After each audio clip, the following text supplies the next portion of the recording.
Gentle ladies and brick mold boys, double glaze your deflections. Make sure your external hardware is weather treated. And gosh, this submarine is stuffy. I'll just roll down this window. Oh no! Another millionaire down. A couple more to go. It's time to talk Tull to me. Nice. That was topically relevant. Mm-hmm.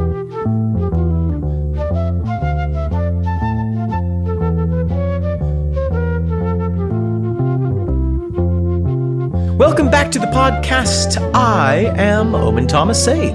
And I am Nick McGill. Together, we are the Feckless Moans. And this, my manual cranks, is Talk Tull to me.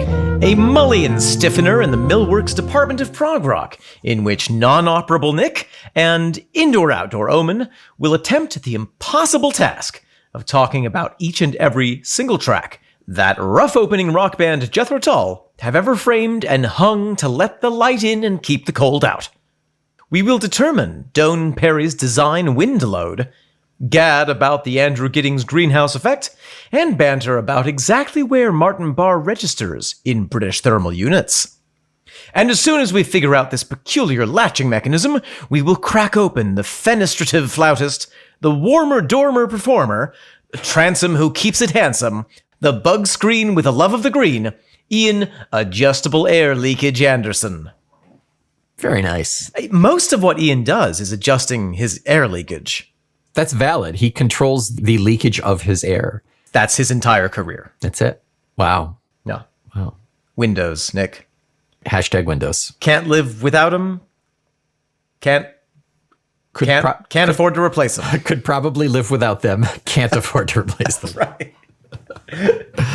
Yes, Windows are expensive. Things you find out as an adult. Yeah. Yeah, indeed. So, Nick, speaking of Windows, what are we talking about on the podcast this very fine day? Well, this very fine day, we're going to really quickly pop into track number 4 and discuss as much as discussion as there will be for a minute-long track of Nothing at All. And then we will get into the meat and potatoes, which is Wicked Windows. The meat and bidets of the episode, Wicked Windows. Do not put your meat in a bidet. I've been doing it wrong all this time. And I'm not invited back to Italy. Yeah, well, why don't we dive in then? Let us do so. Right now, we'll do a quick listen to Nothing at All to begin with.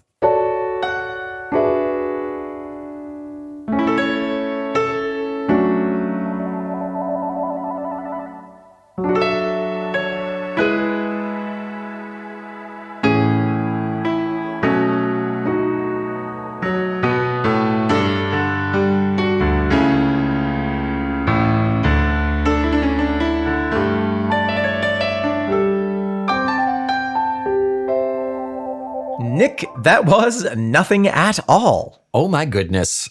A minute of just a sweet little morsel for your ear mouth. So sweet. And so unusual to have a track credited to someone other than Ian Anderson. We've got that, maybe 3 or 4 times in the entire catalog? Yeah. And interesting that it is featured in silent singing. It is listed with no lyrics as Nothing at All instrumental Andrew Giddings. Yeah. More importantly, I wonder why it's in here at all. It's beautiful. It's sweet. Or is it? Oh, it's Schrodinger's Nothing at All. It's beautiful. It's sweet. It's lovely. I wouldn't get rid of it for the world, but it just seems very peculiar for Ian to be like, okay, let's put a little 1-minute doodle that's not mine on this album. Yeah, it's a fascinating choice. I think it's significant that it corresponds to the time period, roughly, where Andrew Giddings was working on some of the Ian solo albums, Divinity's 12 Dances with God and The Secret Language of Birds. Yep. Maybe it was something that came out of that. Maybe it was kind of a throne bone. It's my favorite kind of bone. It's the only type I get. To Giddings, as a thank you. I also think it reminds me a little bit of some of the older moments on Tull Records. For instance, the piano intro to Locomotive Breath. Mm-hmm.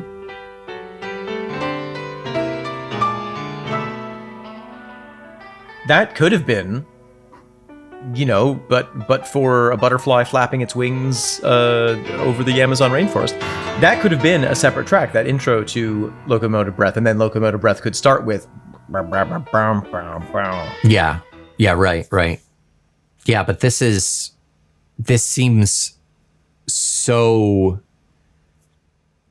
individually compartmentalized. It does. To anything else. It's peculiar. It's very sweet though. I love it so very much. There's some lovely piano, but we've also got some like silly, like little like synthy bits in the background too that kind of just add to the atmosphere. And that's it. It's like when you order something from a restaurant to take away and you order, a salad and a steak, and that's it. And when you get it home and you open it up, there's a little packet of fries in there. You're not mad about it. Right. You don't know why they're there, but you eat them up. But it's better not to question it. It's better not to question. Don't question free food or free piano solos by Andy Giddings. Magic fries, yeah. It also occurs to me that it is a bit perhaps of an homage to the live tradition of playing, because I think that for many years in the concerts, there were probably more... Well, I'm reminded of Pibroch, where Martin's long solo at the top of it, they used to joke that was a pee break. Pee break, yeah. Because it was enough time for everybody to go off stage and do whatever they needed to do. I wonder if there was an element of like, you know what, we just need a 1 minute moment where Ian goes and wipes down his head, spit valve, wipes down his spit valve. We need a minute where Ian melts down and reforges his flute. I thought you were going to say Ian melts down like T-1000. He pops out in the bathroom and says, "Have you bought a t-shirt?" It looks like Nothing at All was played 19 times in concert. I wonder if it was played more when it wasn't called anything. That's possible. I mean, we've definitely seen on a lot of these concerts from forever ago that there are little morsels of things that sound familiar, and then they get lumped into songs, and then they get their name changes or they're unnamed. Yeah. I wouldn't be surprised if this had something of an evolution in the live format. It could also be, I mean, we can come up with a million possibilities, but it could have been Andy Giddings. Aliens, because white people couldn't figure out how brown people did it. Actually, we know how the white people did this track. We do. They sat down at the keys and played it. Yeah, the one white person. Yeah. By them, we mean Andy Giddings. Yeah. It could have been his sound check. Yeah, it's possible. He was forbidden from playing classical music because they'd had a string of keyboardists who loved classical music, like PJV, and even before that, the Ice Cream Man himself. Oh, that's another thing about this track. It feels very modern. It doesn't feel like it is caged or couched in any kind of other format. It is a totally original, very modern sounding piece, and very cool that it's called Nothing Ampersand. No, not ampersand. Nothing Strudel. All. Ampersat. An it's ampersat. Called, the at sign. Yeah. It's called a logogram, that kind of symbol. The ampersand is the and. You know the etymology of ampersand, right? No, I don't. Oh my God. Oh, I'm about to have my mind blown. Forever ago, when they were teaching kids the alphabet by rote, you would do X, Y, Z, and per se, and. And the and was that little like twirly ampersand that we have now. So that they threw and that per at se the end. Yep. They threw that at the end of the alphabet, and eventually and per se and became and per se and ampersand, ampersand. Wow. So it was and the thing that we call and. Yeah. Yep. Wow. And per se and. Yeah. Interesting. We get so many words that are just elided like that. It's so cool. The at symbol is in, I think, Yiddish called a strudel. and in other languages called a monkey. Oh. Because it looks like a monkey sitting in the circle of its own tail. Oh, yeah. That's cute. I didn't know that. Yeah. Fun. I've heard strudel before. I've eaten strudel before. I've eaten strudel while looking at the logogram, the ampersand. Yeah. Delicious. What a delicious logogram that is. And what a delicious 1-minute piano track with some little synthy bits thrown in for effect.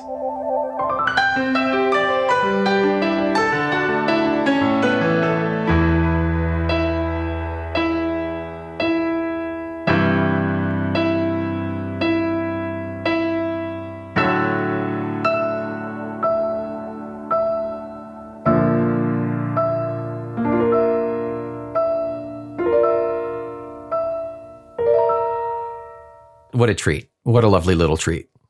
And what a fabulous segue into Wicked Windows. Correct indeed. I review my past through wicked windows framed in silver. Nick McGill, Wicked Windows. Wicked Winders.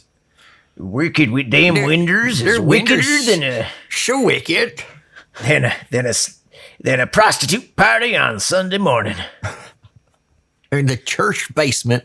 Around the punch. Nick, is this a song that you enjoy to listen to? Yes. Yes, Okay. it is. It is. This Okay. is, I think, not my top favorite, but pretty darn close for favorites on this album. This whole album pops off for me, and this is a song that has stuck with me for a long time. I've thought that I have an interpretation of it, but like any Tull interpretation, it's fragile at best. Wrong. It's wrong. Like any good Tull interpretation is completely non-factual. But I there's something about the positioning of this song that just makes it feel like, yeah. Yeah, track 5 of 14, so a third of the way through. A third of the way through, yes. Yeah. Interesting things to observe with this song. Yes. It drops us straight in, no layering, no preamble. The very first beat that you hear is the first word. I. Ian's voice in this is very nice. It's lovely. He's in a lower register, which for this time period works really nicely for him. It's very velvety. It's very velvety. It allows for the illusion of genuinosity, Yes. authenticity, Thank you. speaking directly to the listener.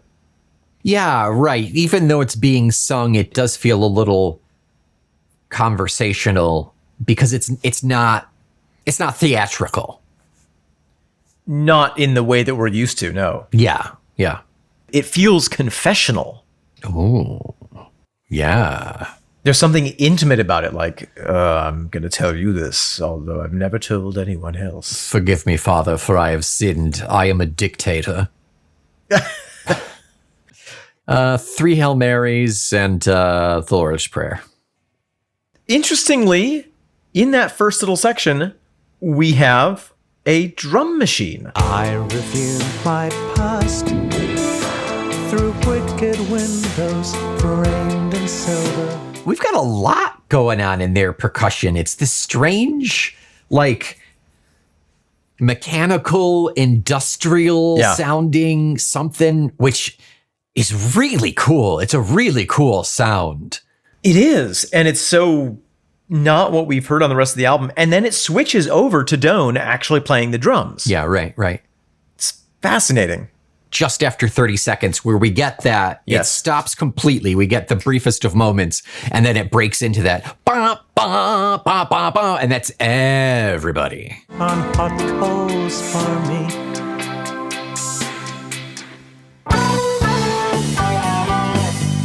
It's almost as if you were viewing the song through a reflection, and then you turn around and there it is for real. It was behind you the whole time. Don't look now, but there's an entire prog rock band just behind you. Yeah, probably it wasn't a drum machine in the sense that we had a drum machine in the 80s. It was probably the evolution of synthetic music, which is now the programming for a drum machine exists on a computer as an application. Right. Yeah, it wasn't Drumotron. It wasn't Drumatron 500. It was downloadable Drumo Matrix. Honestly, it could have been a setting on the keys. If you have a good enough synthesizer, It's possible. you can have, you've got all sorts on there. I guess it's also possible that they took Doane drumming and deconstructed it and took all those individual sounds and put them back together. Really hard to know, but it is distinct. It fits with the kind of digital world of the album. Yep. But I love that it goes back to the actual musicians playing it live in the recording. Yeah, I mean, I think it ties in really well to that. The idea the album is .com. Just before this, we saw nothing at all. We've got these allusions to technology and burgeoning moments of advancement. We've got that in these first 30 seconds of a new digital sound. But what it boils down to is it's still Jethro Tull presenting this to us. Yes, yes. And what is a computer screen but a wicked window? Depends on what's on your computer screen. Mine are wicked. Jethro Tull lyrics. Wicked cool. It's cool, right? It's cool. I'm trading pogs. Tell me it's cool. I mean, the title for Black Mirror could have been Wicked Windows. It could have. Oh, in another universe, it would have been. In a parallel universe. And the theme song would have been this song. Track. Yeah. I want to draw some brief attention to Mr. I want to draw my briefs to Mr. Jonathan Noyce. Jonathan Noyce, bassist. Who is doing so much threatening in this song. He's playing the bass so threateningly. Like, it's a little scary. But it's effectively felt and not heard. It is. You just get this sense job. of disquieting, the sense of like something is very wrong. Oh, it's the bass playing. There's one point in there when I think it slows down a little bit where I picked him out and he, for at least like 4 measures, he was doing just the same note. While everything else behind it's going. He's just like stalwart soldier just plucking away. I have walked a line, both faint and narrow, hard to follow, caught up in circumstance, harsh truth for history to mellow. That's kind of interesting. It's almost as if when the rest of the band is moving a lot, he's staying in one place, and when the rest of the band is kind of staying in one place, he's going. Yeah, right after that moment, I was able to follow him, and he's kind of on off beats, and he's kind of counter-measuring sometimes. Through my eyes, loyalties and obligation magnified. He's really good in this. When you pick him out, He's taking countermeasures. yeah, but there's nothing on the bass to make it stand out. He's turned it down from 11, stepped off all of the pedals. He's unplugged the amp just a little bit to make it quieter. You just barely get him. That's how that works. Yeah. Less power. He's inserted a 1/4-inch cable into a 1/2-inch cable slot so that less of the sound comes through. Right, exactly. It's math. Bassists listening, take note. Yeah. Try it at your next gig. You're welcome. Yeah. Your next and last gig. For various points in this song, Martin is playing in unison with Ian, both on Ian's flute work and also on Ian's vocals at various points. There's relatively little of Martin taking a big step out, doing a big riff. He's really mostly just backing up that wow, wow, ba-da-down. Yeah. There's also a point later on, I want to say around the 3-minute mark or so, where Martin is playing almost not really notes. He's just playing, it's turned down, and it's so far on the overdrive that it just kind of sounds like. It's in the stare, it's in the silent scrutinizing strip you bear. He still has the energy built up to be playing the guitar, but he stopped playing. So it's musical energy from the past bouncing forward to us. It just provides some texture, but you wouldn't necessarily be like, oh, that's a guitar. It's just like, there's some sounds, there's some strange sounds happening that work. Yeah, it definitely works. And it fits with that general feeling of the technological feel of the entire album, but also the kind of disquietude of this song in particular. Part of that disquietude is coming from a technique that we saw used heavily on Roots to Branches, which is it's in 4/4, but they're starting the measure not where you'd expect it with the musical phrases. Yeah. I'm also a big fan of the contrasting musical themes. We have and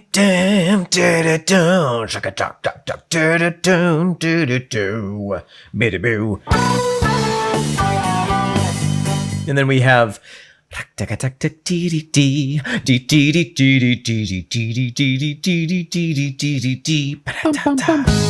remember me, don't miss my passing. Yeah, that kind of chorusy bit, proto-chorus. Bridge. Is it a bridge? Is it a chorus? Yeah. The scansion on that. Oof. Oof. So good. Better not remember me, don't miss my passing. Yeah. Yeah, it's very interesting. It's awesome. I love it. And that, like everything else, adds to that inability to quite feel comfortable and get into the groove of this. Yes. Yeah, I love it. This is a fun song. I love the Andrew Giddings little Christmas moment. Christmas was my favorite holiday. And Christmas was my favorite holiday.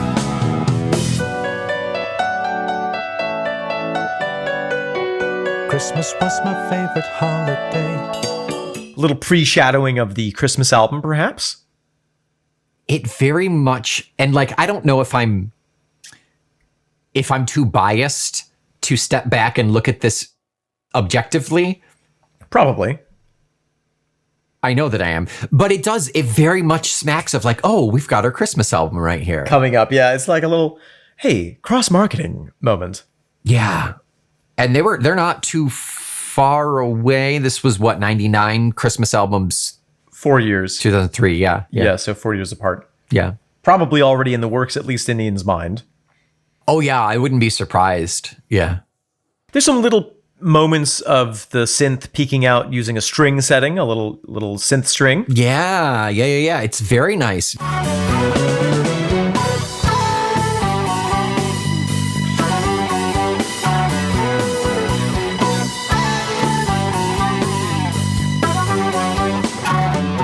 Does not feel synthy, but we know that it's synth. I can't believe it's not strings. I can't believe I'm going to put that on my toast. No cholesterol. It's very good. Yeah, it's great. It's very lovely. I think the musicality of the song is extremely strong, very dark. It's like a big, robust porter. I was going to say like a nice coffee, but yeah. Brewed with a little bit of fear. Yes, flop sweat. Yeah. Flop sweat, yes. Oh, and here we are halfway into this episode. With this one act, we bisect the episode. I'm bisect curious. I'm bisectional. You could split me like a sofa.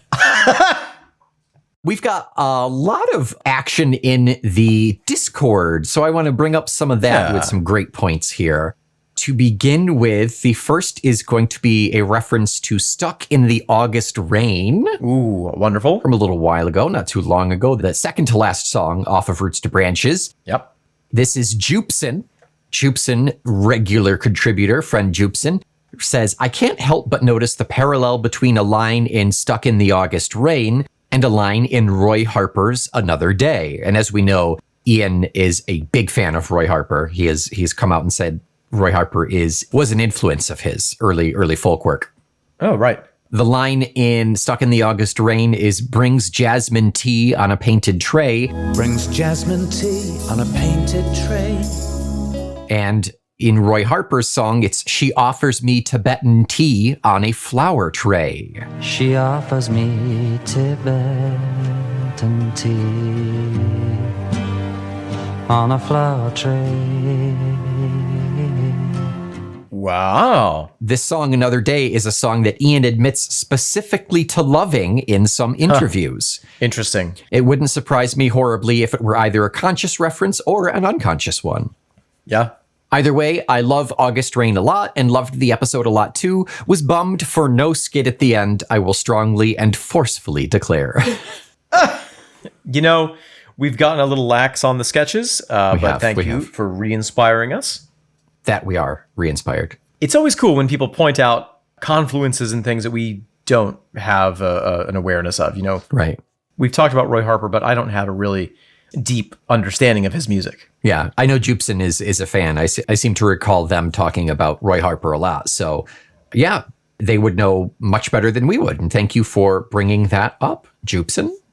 Greatly appreciated. And on top of that, we are going to talk the final track off of Roots to Branches, Another Harry's Bar. We got a lot of good response on this one. Interesting. Yeah, so this is another piece from Discord. We've got Fado saying, loved Another Harry's Bar. When the album came out, I was on a trip to Decatur, Illinois for a job interview, which did not work out. Oh my God. I associate this song with decaying things that were once alive and vibrant. Like Decatur, Illinois. Was one of my favorite songs from the cassette I had of Roots to Branches. What would a Tull version of the Cheers theme song be like? Or what would Cheers have been like with Another Harry's Bar as the intro? Wow. The spoken Harry's Still Here was too much even for Ian to do in concert, I think. Huh. And then Jupson responds, I always liked the Harry's Still Here. That part always gives me vibes like, see that old person? You may not be able to picture it, but they were once the talk of the town. And if you dig beneath the surface and give them a chance, the part of them that made that the case is likely still there, which is a heartwarming message. Ian's aging, but the soul that made thick as a brick is very much still alive in there, etc. Or like, see this derelict old bar falling apart and sad? It was once the hippest joint this side of the Pecos. Now it's not, but that's just the cycle of things. I love that interpretation and that reminder that all old things were once young, new things. And then Fado responded, it's the heavy horses of the neighborhood bar. Yeah. That's I love that. It's very cool. Here's this unused, unloved thing that used to be so important. And one day it'll rise up again. Yeah. Because the horse is still there. Yep. Yeah, very much. So now, still sticking to Harry's Bar, we swap over to YouTube. This is regular writer-inner Micah Noel. Yes. Micah says, I agree 100% about the sentimentality being almost laughable, but not quite.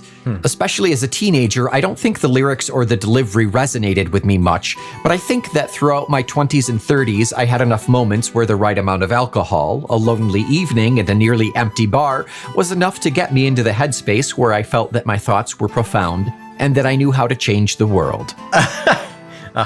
As I mentioned before, this song feels like a sharp departure from the Eastern influences of the rest of the album, and I want to say that this particular Harry's definitely feels more like a New York City bar than a London pub. That's fair. First Snow on Brooklyn comes to mind with a very similar feeling. I think that a Harry's Bar is a random hole in the wall that you might find on such a night. It's not a bustling nightclub or hipster brewery, but a dive bar for the locals who visit nearly every day. The Cheers theme was very appropriate. The crowd are like a family and they have the stories that keep Harry alive. Also, I've been using the term blurb and I can't help but notice you've picked it up. I actually looked up the definition and I see that I may have been using it wrong. Did I hear in this very episode that one of you was actually an English major? My apologies if I led you astray. Yes, Micah, I am the English major, dual bachelors in English and drama with a minor in Latin. And I'm the major Anglophile here. Yes. Yep. Anglophile major. I have major Anglophilia. I'm in treatment. It's gross. I think these are all such great observations about the song, and I think it speaks to the universality, the apparent universality of like, oh yeah, this is the spot. I've been in some places before, only, where I've been, I remember there's a place in Brooklyn I went to randomly, and I've only ever been there once, and I was like, this is a spot. Like, I could imagine being here again. Oh, okay, yeah. regardless of if it's the spot of now or if it's the spot, if it once was a better spot. I don't know. It's just like, there's something that people obviously connect to with that. Right. Now, I have a different interpretation in an email from everyone's favorite Phil, Folky Phil.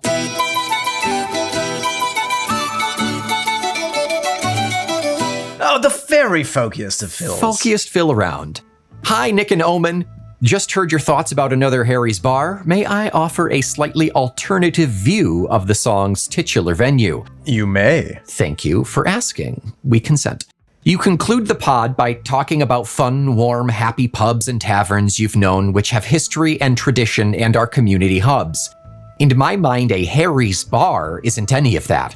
A Harry's Bar is a liminal space on the fringes. It's bland and anonymous. It's a place for anyone, but it belongs to no one. Not even the long gone, probably fictional Harry. No one meets friends here. It's never a rendezvous for lovers. No one plays team games for Harrys in the local leagues, so there are no funny photos of hairy-lipped tipsy youths holding cheap trophies in years gone by. The best you'll find is that comedy cartoon of dogs playing poker. Wow. Ceiling corners cradle random remnants of tarnished tinsel, forgotten festive decor left too late beyond silent New Year Eves. The dark, greasy walls are covered in fading posters advertising Big Brew beer and designer liquor brands, briefly fashionable 3 years ago. But there's nothing local or quirky or special. No food or drinks that lends character or creates a focus to draw visitors. Unlike the original Harry's Bar, this is not the home of a cocktail recipe.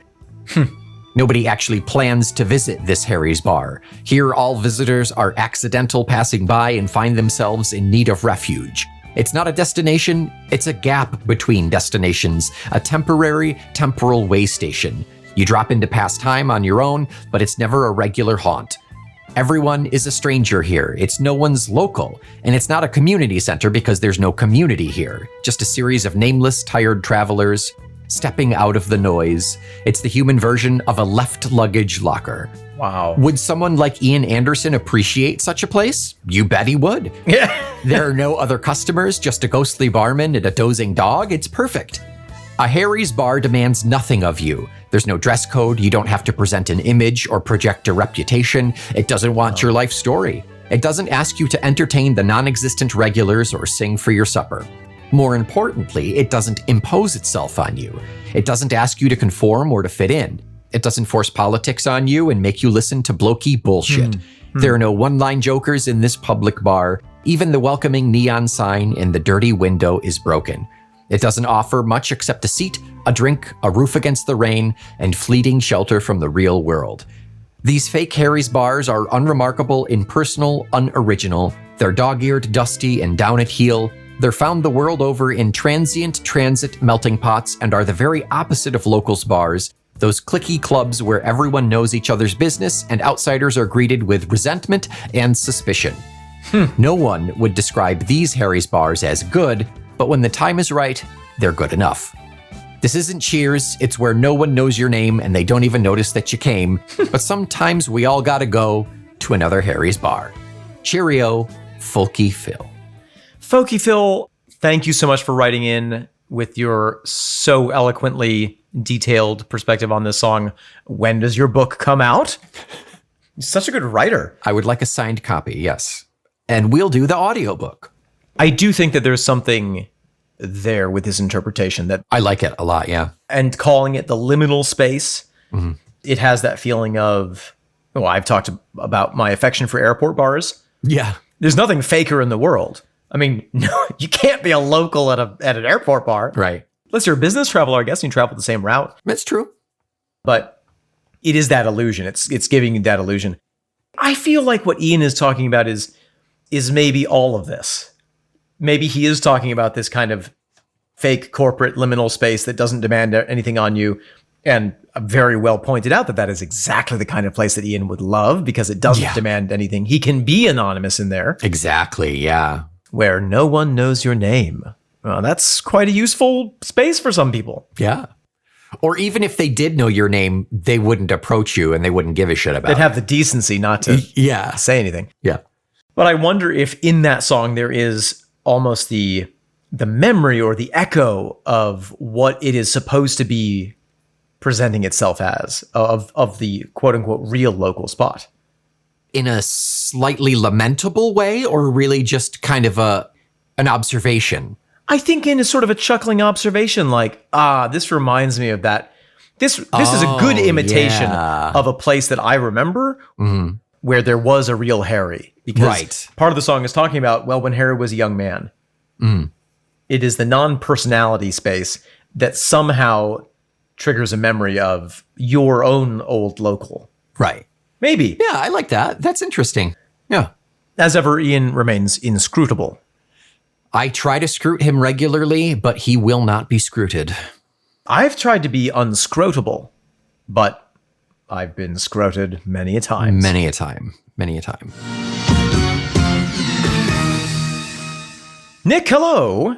Here we are. And welcome to the section in which we discuss the meaning behind the lyrics of the song about which we were talking. And that song, as a reminder, for anyone who got lost in our thick middle, the song is Wicked Windows. Next time you enter the thick middle, bring some string to leave a trail behind you. That's right.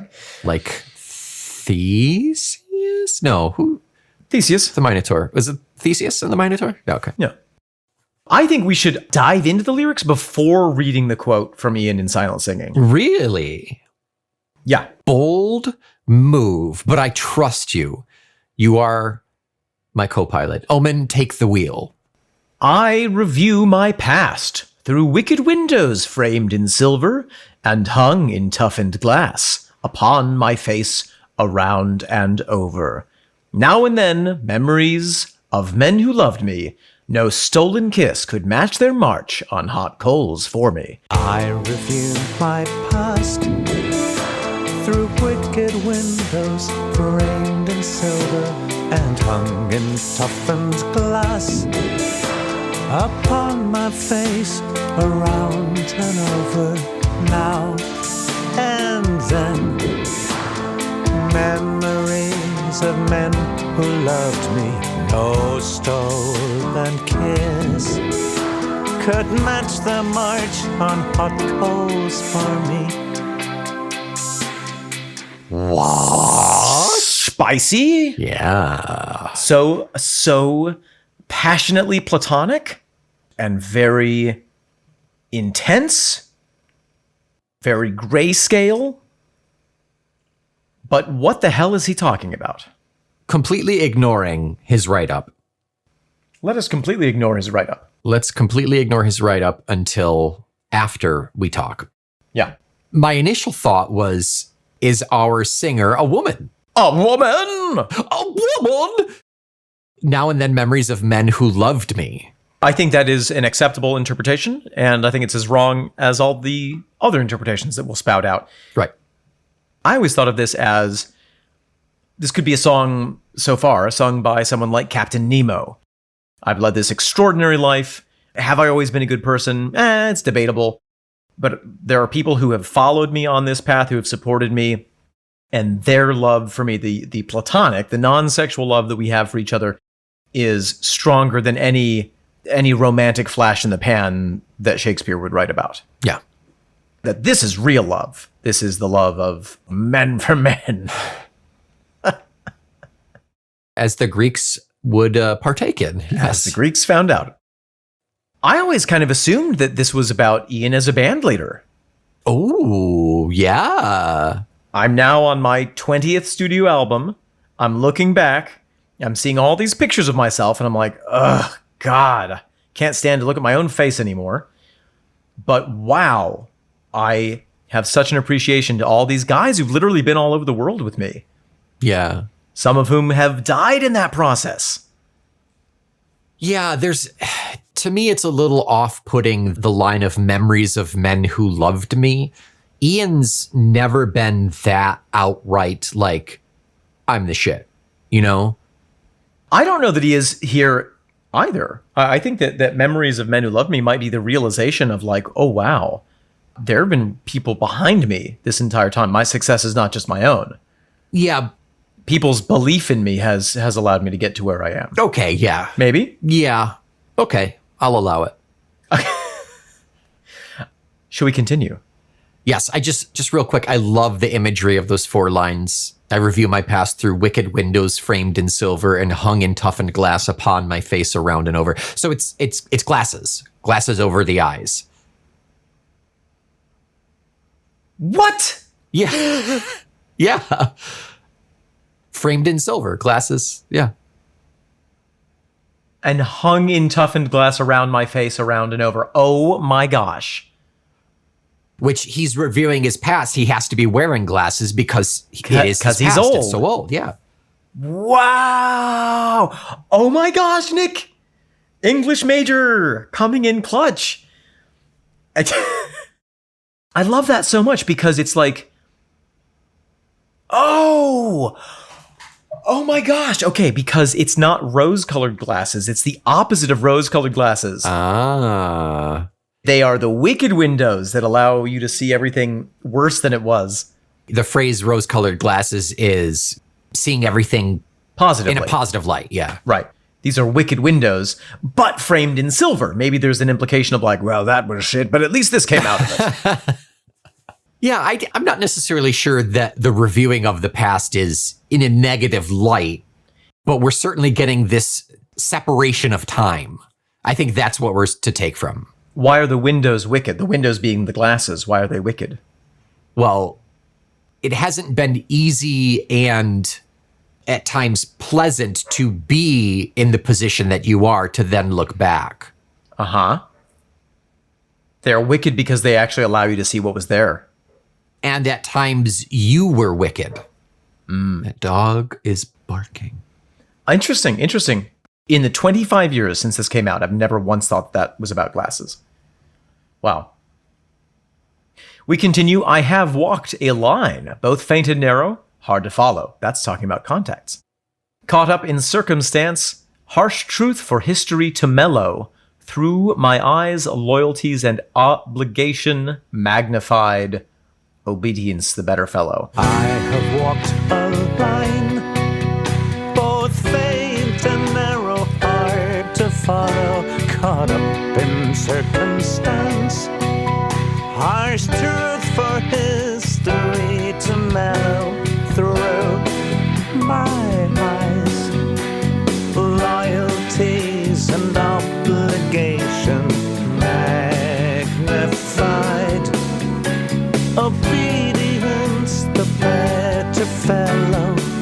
These are some thick layered poesias here. Yeah, there's a lot being conveyed in these verses.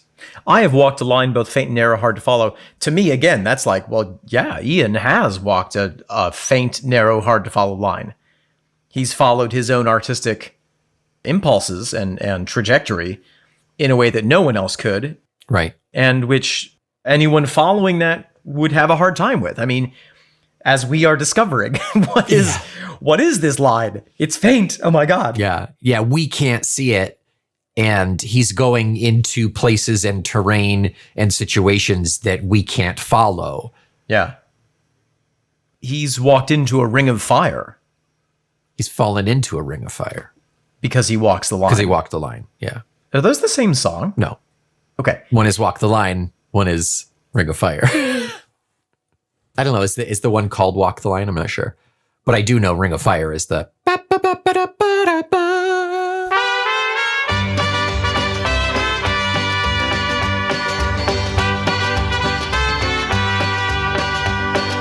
There's the weird mariachi band in it. It's so strange. What a weird choice.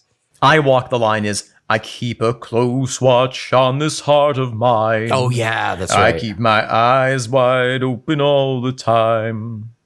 I keep the ends out for the tie that binds, because you're mine. I walk the line. I keep a close watch on this heart of mine. I keep my eyes wide open all the time. I keep the ends out for the tie that binds, because you're mine. I walk the line. Maybe not a direct reference, but Johnny Cash is great. Moral of the story.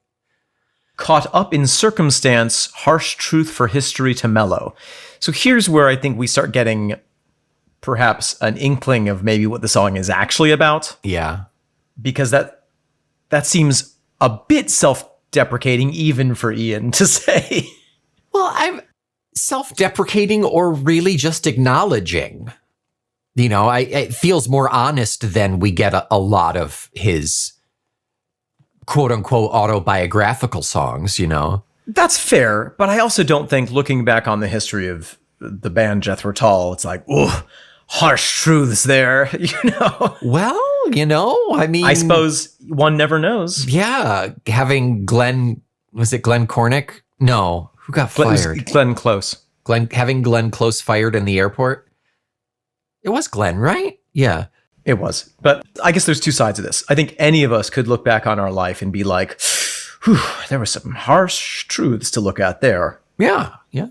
But on the other hand, saying harsh truth for history to mellow does put it very much into a historical. I feel that feels like we're talking about someone like Alexander the Great or Nero.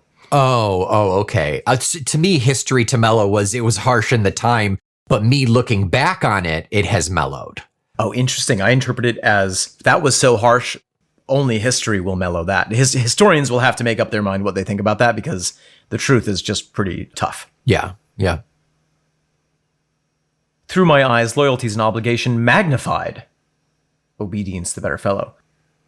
If this is about the band, that goes back to the other band members, it feels like. It does, but it seems a little weird. Yeah. It's like, through my eyes, these things are being magnified because of my nice new glasses. But also my interpretation, yes, my view of the past is somewhat skewed. These lenses, while they bring things into focus, they don't bring everything into focus equally. Objects in mirror may be closer than they appear. Meatloaf. He has a song called Objects in the Rearview Mirror may appear closer than they are. And objects in the rearview mirror may appear closer than they are. Meatloaf in the mirror may be closer than it appears. Than he appears. I hope so. I don't really understand obedience the better fellow. Maybe it's sort of like, you know, looking on these things that I used to value, like loyalty. Maybe the better thing was my own obedience to my life trajectory or to the will of God or something. That in retrospect, this was the real virtue, not these things. Oh, okay, yeah. I saw it kind of tied into the loyalties and obligation in the sense that through his eyes, the loyalties and obligations of people that he thought he had were magnified. And that obedience, making them the better fellow, is manufactured in his mind. Looking back on it, he thinks that they were more loyal than they were, more obedient than they were, just because time gets rid of those details and you only really focus on kind of the main parts. Yeah, that's interesting. So at this stage, should we read the little blurb that Ian has in Silent Singing? I think that's a good idea because that will definitely reveal his thoughts. I think the thoughts behind this in terms of what he was going for trajectory-wise. And we're also just getting into the bridge/chorus section. Yeah. Which is thematically quite a bit of a shift. Okay, so in Silent Singing, along with a wonderful black and white photograph that appears to contain, amongst other items, a lovely wooden inlaid table, 2 books, a pair of spectacles, a shot glass full of a clear liquid, some burned matches, a half-smoked cigar, and a Walter PP pistol. The blurb for this says, Wicked Windows. Setup shot photo for the video background of the live performance of the song in late 2019. Amazing how many truly evil men wore glasses. Jeffrey Dahmer, Harold Shipman, Adolf Hitler, who didn't like to admit to his presbyopia. his Presbyterianism. Yeah, little known fact, he was a Presbyterian, yeah. And of course, Heinrich Himmler. When I visited the Walter Arms factory in Ulm, Germany some years ago, the boss showed me a locked drawer in his office desk.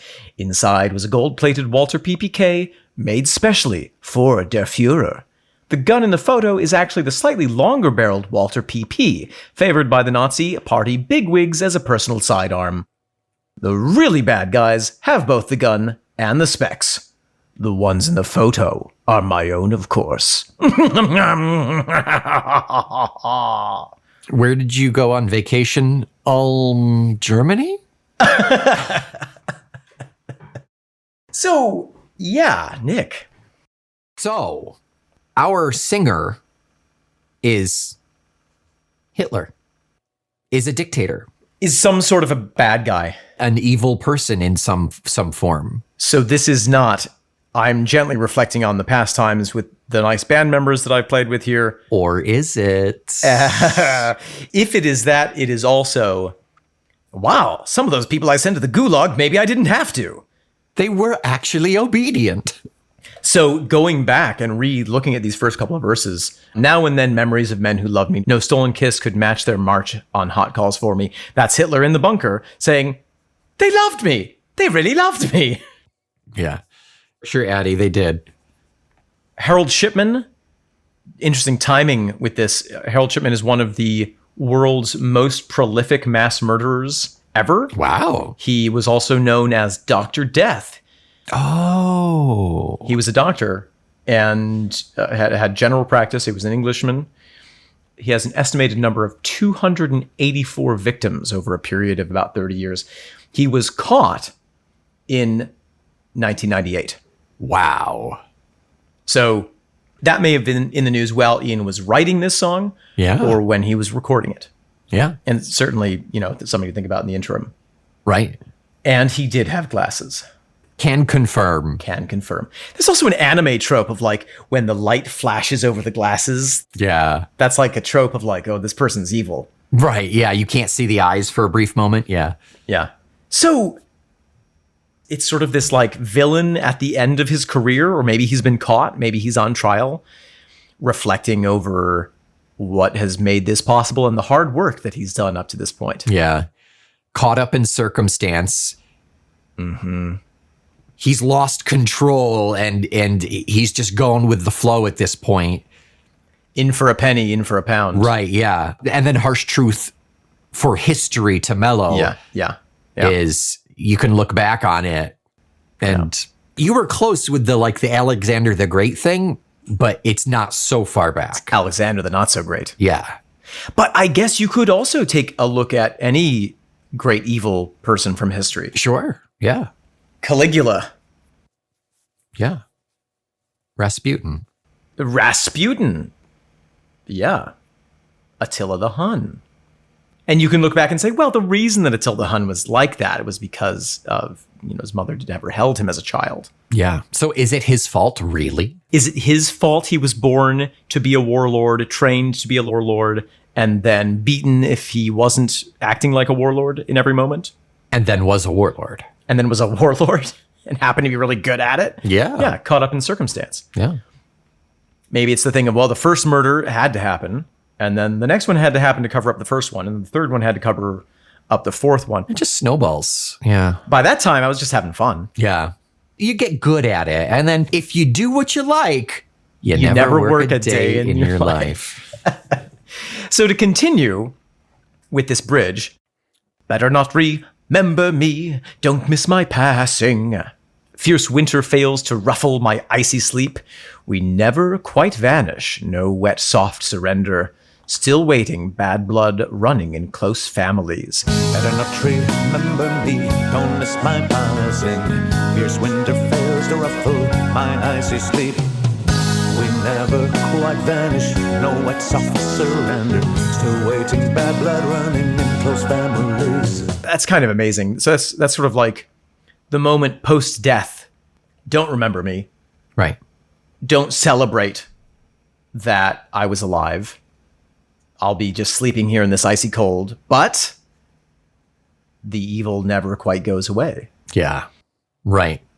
because their name is etched in history, their ideals are carried on by somebody else, any number of reasons. And, people, there are theories that the reason that people become mass murderers is that they have some deeply rooted, even genetic predisposition to having their brains not work correctly. Yeah, right. Correctly in the way that everyone else's does. And so that sense of bad blood running in close families, it could be anybody who's born. It could be the next Dahmer. Yes, but bad blood also means like you don't get along if you've got bad blood with somebody. I wonder if that fits here, particularly bad blood running in close families.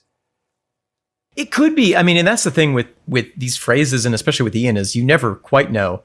But yeah, bad blood in a modern context. Taylor Swift has the song Bad Blood. We used to be mad love. Now we know. Well, anyway, she says we have bad blood. We've got a feud. We have the beef, as the kids say. Where's the beef? It's right there. It's between Taylor Swift and Kanye West. Yeah. Bad blood also is an older phrase to say, oh, that's bad blood. Blood will out. The quality of a person will come out. Oh. Despite their circumstance. Interesting, yeah. He was in a good position. He had all the great education. He came from a good family, but he just had bad blood. Yeah. Yeah. He needed transfusions. He needed several transfusions a day. Very expensive. So after this lead weight of a half verse here, we have the contrast. I laughed like any child, although you might find that strange. And Christmas was my favorite holiday. I laughed like any child, although you might find that strange. And Christmas was my favorite holiday.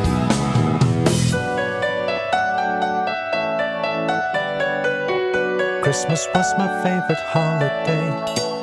That ties into the idea of the psychopath, that like he enjoyed what he was doing. He laughed while he was doing it. And that maybe that's a little weird. You would think that's weird. Oh, interesting. See, I'd always had, every adult murderer that you see was once a kid. Oh, yeah. Who maybe played with G.I. Joes or, had fun on the playground. Yeah. No, but this isn't I laughed as a child. It's I laughed like any child. Oh, well, no, that works too. Yeah, I laughed like any child. Yeah. But it's although you might find that strange, that is like, what is he doing that's making him laugh that's strange? It's so interesting that each of these lines almost has a double meaning. Yeah. It's really fascinating writing. And then Christmas was my favorite holidays. I'm just like you. I love Christmas. Yeah.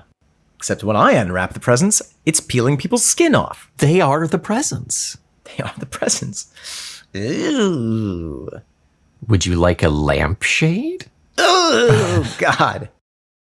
I think what we're seeing here with this, I laughed like any child and Christmas was my favorite holiday, is a reminder of the fact that monsters who are human are human. Right. And they carry the facade of humanity. And the reality of the humanity, which makes them all the more scarier because they are just like us. Yeah, right. Which means there's nothing really to prevent anyone from becoming a terrible mass murdering dictator. Yeah. But please don't. But don't. I mean, just if you could not, that would be great. And that sort of is supported in the next line, back to the main musical theme. I am not alone in seeing the world through wicked windows, while others hide likewise behind this vulnerable squinting. It's in the stare, it's in the silent scrutinizing strip you bare. I offer you no more disguising. I am not alone in seeing the world through wicked windows, while others hide likewise behind this vulnerable squinting. It's in the stare, it's in the silent scrutinizing strip you bear. I offer you no more disguising.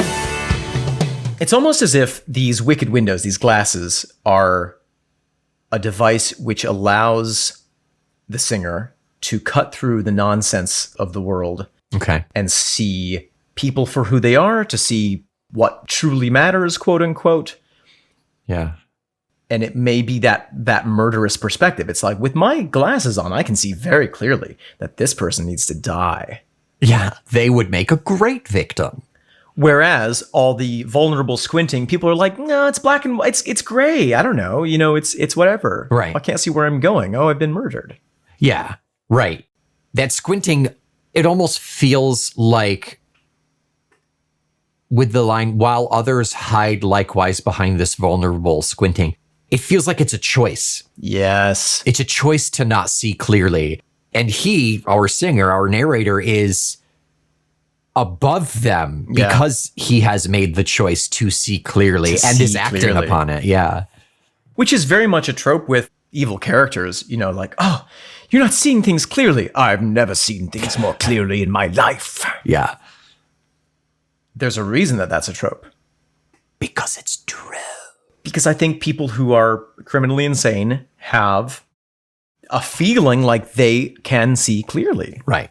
They're the ones who know what's really going on. Right. A delusion of some sort of intellectual superiority to be able to make these decisions and see the moving cogs that nobody else can see. And morals be damned because it's for the greater good. Like Charles Manson. Old Chuck Manson. His glasses were so clean that he could see the secret messages in the Beatles songs. He could see so clearly that he could carve a swastika in his forehead. Ugh. Ugh. Really? What? So then we get a repeat, Better Not Remember Me, Don't Miss My Passing. And that's the end of the song. That's it. We get a nice casual fade out of repetition of the general theme, and we close it up there. So, in conclusion, I don't think this is a song by Ian Anderson about Ian Anderson. Concur. I do think this is a song by Ian Anderson about the great evil men's in the world, the menses of evil in the world. Yeah. But I also think that Ian is self-aware enough to recognize that some of the things he's talking about in these historical figures, he also shares attributes with. Right. I think that's the key here, is because there's, unlike the psycho killer qu'est-ce que c'est spectrum. Psycho killer, qu'est-ce que c'est? That's like the far side of this song. It fits here perfectly. But if you pull it back and try to apply it to a more balanced human being, it still kind of fits in some places. It does. It's still there. I remember my first acting class in Sarah Lawrence. The teacher said, when you read this play, you can't form a moral judgment of its characters, otherwise you won't be able to perform them. You have to approach them from the perspective of they are making the best choice that they can make in any given moment, because that's what makes it playable. Right. You can't play evil. Right. That's what makes it genuine to the character. And somebody said, well, but what if you're studying a character who's really bad and doing really evil things? And the professor was like, then inevitably you arrive at the conclusion that the difference between you not doing evil things and that person doing evil things is circumstance. Yeah, why are they doing it? Yeah. Exactly. And all the students were like, oh, but I would never. And it's like, well, yes, you would. Under the right conditions. Yeah, you frickin' would. Yeah, motivation. I know it's kind of a stock joke line for actors, what's my motivation? But I mean, It's there. That's exactly what it is. And so I think that Ian is maybe, let's say, was contemplating some of these historical figures. Maybe was like, oh, I must wear my glasses now. Damn, that makes me look like an insufferable villain from television. And then, I don't know why he went mid-Atlantic 1950s there. But then realizing like, oh, some of these evil murderers are reclusive. I'm reclusive. Yeah. Some of these evil murderers feel like they're separate from society and smarter than everyone. That's how I feel. Yeah. Right? They walked lines and made sacrifices for the betterment. And I did too. They were on their own path doing something extraordinary. Yeah. Same. Yeah. Yeah. Maybe the meta level of the song is there, but for the grace of God go I. If I were given a country to run as opposed to a rock band, Right. how would I have handled it? Yeah. If I had walked into that used instrument store in 1967 and found a Kalashnikov instead of a flute, Found a Che Guevara flag. It'd be so different, yeah. he's so different.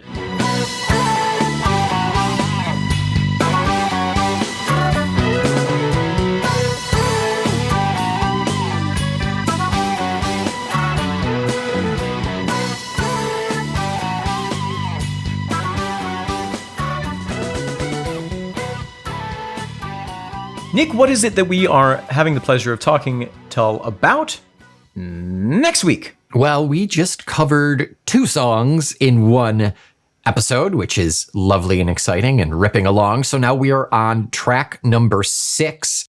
One of the first songs I remember seeing them play live. Really? Yep. Hunt by Numbers. Let's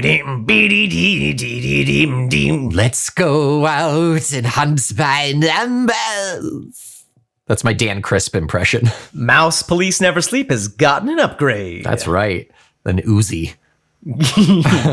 Until next week, I am not alone. I am Omen Thomas Sade. I am a soft, wet surrender. I am Nick McGill. We are silently scrutinizing you as the Feckless Momes. And we make you laugh like any child with Talk Till to Me. I'm laughing like a child. This is how children laugh, yes?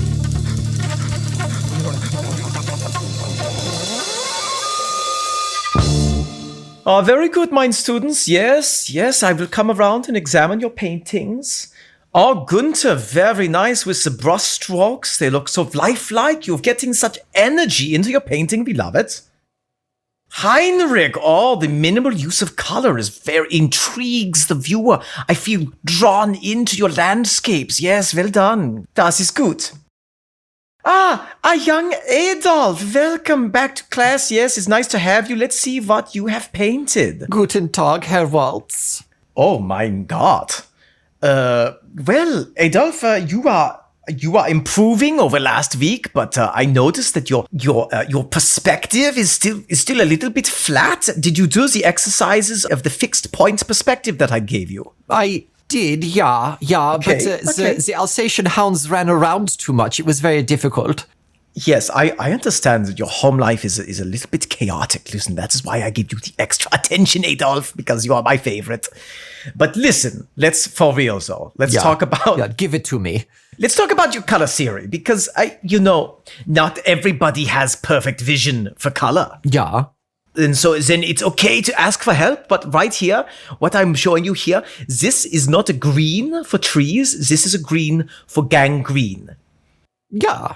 Yeah. So not for trees, because you have it on the trees and it looks icky. Yeah, but is it not commentary that the world is going gangrenous? Yes, it is dying around us and we must do something to save it? I love your ambition. You're so ambitious. Perhaps one of my most ambitious students I've ever had. Yeah.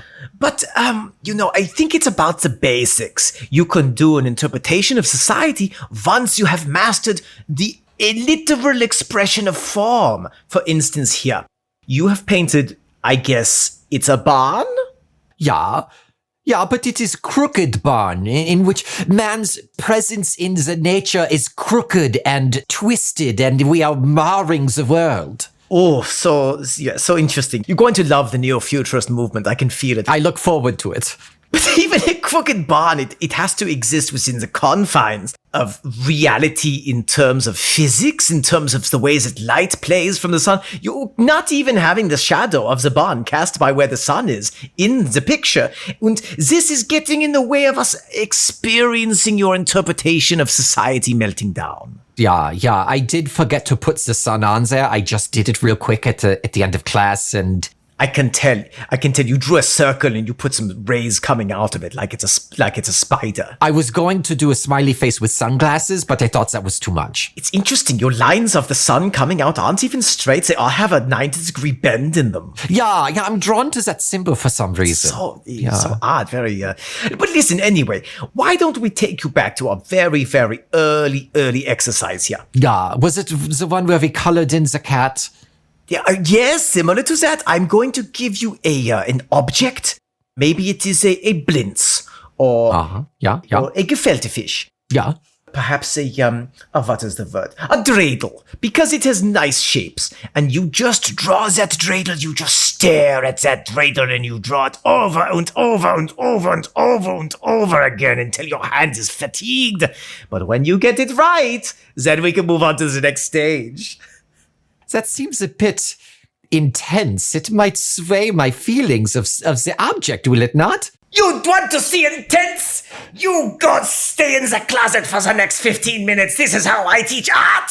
No room for softies in mine class. Ja, Herr Waltz. Ja. You get in there. You remember what I told you. It is your struggle to be an artist.